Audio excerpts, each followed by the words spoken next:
အခန်းနှင့်ထုံနည်းည၌အိမ်သို့ရောက်သောအခါ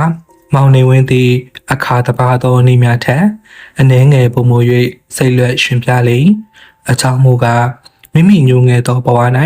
စိတ်ကိုဖျော်ဖြေသူဖြစ်သောရီရီဆိုသူတငယ်မကလေးတစ်ယောက်နှင့်အတိမိတ်ဆွေဖြစ်ခဲ့လေအရီဖြစ်သူက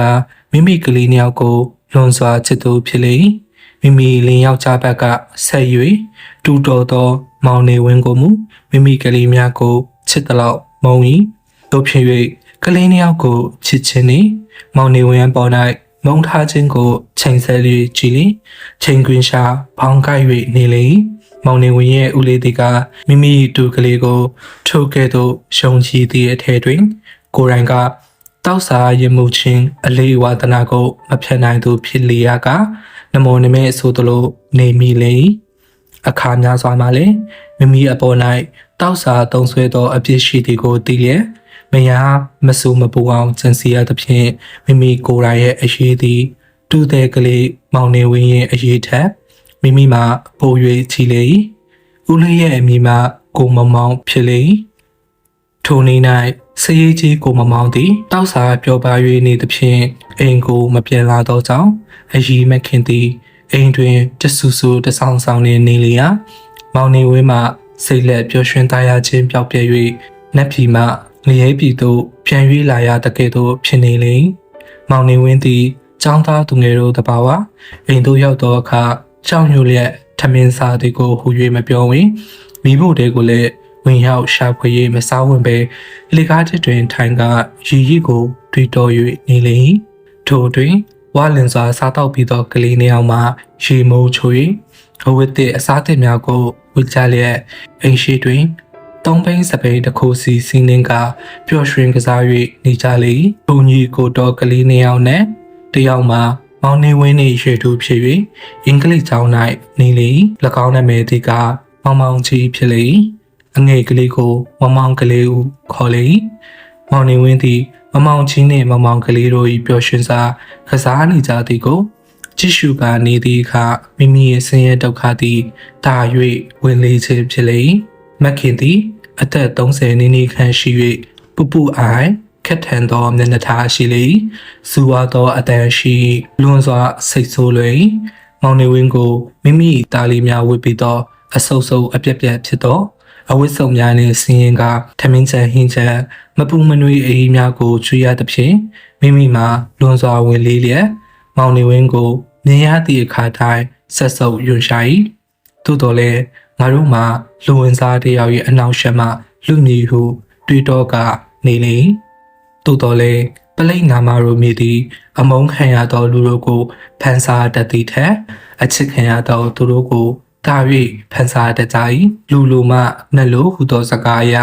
လူမုန်းလျင်နှဆိုးနှဝါများလည်းမုန်းသည်ဖြင့်အမုန်းခံရသူတို့ကိုဆောင်ခြင်းခုံရင်ခြင်းမပြုလိုကြချေအခါများစွာမကောင်းသောချိန်ဆိုခြင်းသည်အသက်ရှည်ခြင်းကိုဖြစ်စေတတ်သောကာရကဲ့သို့ဖြစ်သောကြောင့်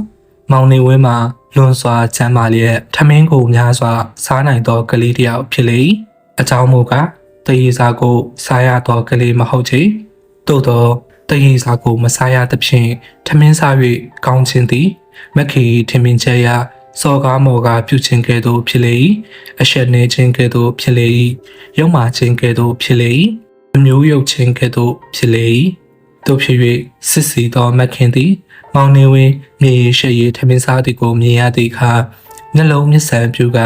အသေးနှလုံးတုန်လျက်ငါတို့မွေးတော်မယ်ငါတို့ငတ်တော်မယ်ငါတို့ဖိသိတော်မယ်ဒီကောင်ကလေးကကြာရင်ငါတို့တမိသားစုလုံးပါစားမြုံမဲ့ကောင်လေးပါတကားဟုတွေးတော့ကထိတ်လန့်နေရှာလေမောင်နေဝင်းသည်လေကားမှထိုင်၍နေစဉ်မခင်ကဟဲ့ကောင်လေးထမင်းမစားသေးဘူးလားခုဆက်နေရအောင်မလားနေဦးလေးပြန်လာရင်ငါ့ကိုရန်တိုက်ပေးဖို့ညှန့်စင်နေသလားအိမ်မှာကြက်တီမရှိကြက်တရားမရှိမှိုင်းနေတာကိုမကြည့်ချင်ဘူးကျင်းမောင်းလေးကမောင်နေဝင်းသည်ကြောက်အားနှင့်ပြာကြီးပြာထားကားစကားတစ်လုံးမှမပြောပဲမိဖို့ထဲသို့ဝင်ပြီးလေရှာဖွေချစ်ချုပ်၍စားလေရာမိမိဦးလေးအတွက်ထမင်းဟင်းများခုခတ်ထားသဖြင့်ဦးထဲမှာအကက်အတက်များသာကျန်လျက်ချစ်ချုပ်ခါဟင်းဦးများကိုနေဖက်၍စားရလေစားပြီးနောက်အပြင်ကိုထွက်သွားသောအခါမခင်သည်မိ မိဖို့ခန်းတဲ့သို့ဝင်ချပြီးလင်ဘုံများပြောင်း၍နေသည်ကိုတွေ့ရလျက်စားလိုက်တောက်လိုက်တာကခွေးရဲ့တလို့အရန်စားတာပဲတစ်သက်လုံးကောင်းစားမယ့်အချက်မှာပဲအမျိုးကအင်မတန်ရုပ်မာတဲ့အမျိုးပဲသူ့ဦးလေးလိုလဲလာမှာပါပဲစသည်ဖြင့်ပြောဆိုလေမောင်နေဝင်းသူများထိုစကားများကိုနားထောင်ကအိမ်အောင်သို့ဆင်းသွားပြီးလင်လေကား၌ကုတ်ကုတ်ကလေးထား၍နေလေမောင်နေဝင်းသည်ပြူးပြူးပြင်းပြင်းမနေရသောကြောင့်ရုပ်ရည်မလာတကယ်သို့ထင်မရ၏သို့တော်လည်းကိုယ်လုံးကိုယ်ထဲမှခံရလျက်ကြီးလင်ယောက်ျားကောင်းပြီးသားမဲ့သူတယောက်ဖြစ်လေမောင်နေဝင်းသည်မြ мян မိုးချုပ်ပါစေမြ мян မိုးလင်းပါစေဟူ၍သာဆုတောင်း၍နေလေအကြောင်းမူကားကျောင်းကိုသွား၍ရီရီနှင့်အတူနေရခြင်းသည်နတ်ပြည်သို့ရောက်တကယ်သို့ဖြစ်နေ၍နေအိမ်၌နေရခြင်းသည်နေရဲနှင့်ထူလေတို့ဖြစ်၍မောင်နေဝင်းဘဝသည်အတူရကယ်ပြည်၌နေရသောဘဝကဲ့သို့ဖြစ်လေမောင်နေဝင်းသည်မိုးမချုပ်သောကြောင့်အကြီးကျွန်တော်ဟိုဘက်ကိုရှောက်ပေးရစေပြောလီယာအကြီးဖြစ်သူကကောင်းလာပါပြီတော့ပြန်လို့မလာပဲနေနေဟုပြောကငေါ်လိုက်သည်ဖြင့်မောင်နေဝင်းသည်ရီရီနေသောအတန်းဖက်သို့ရောင်ပြီးရှောက်ရည်သွားကရီရီကိုတွေ့မြတွေ့လိမ့်မလားဟုကြည့်ရှုလေ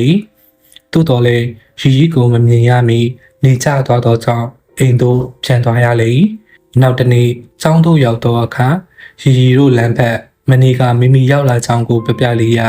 ရီရီကမနေ့ညနေကမိမိအဖွားကြီးနှင့်စူးလီဖျားလမ်းကိုသွားနေကြောင်းပြောပြလေမောင်နေဝင်းနှင့်ရီရီသည်ကျောင်း၌တဒန်းထဲနေရသည့်အပြင်ညင်ရင်ချင်းတူသောကြောင့်အတူတကွရှင်၍ထိုင်ရလေစာတင်ရ၌၎င်းအတွက်ရ၌၎င်းအခက်ခဲတွေ့လင်တယောက်ကိုတယောက်တိုင်ပင်ကြရလေနှစ်ယောက်သောကလေးတို့သည်လည်းတစ်နေ့ထက်တစ်နေ့တိုး၍ခင်မင်ချင်သာစွာနေကြလေ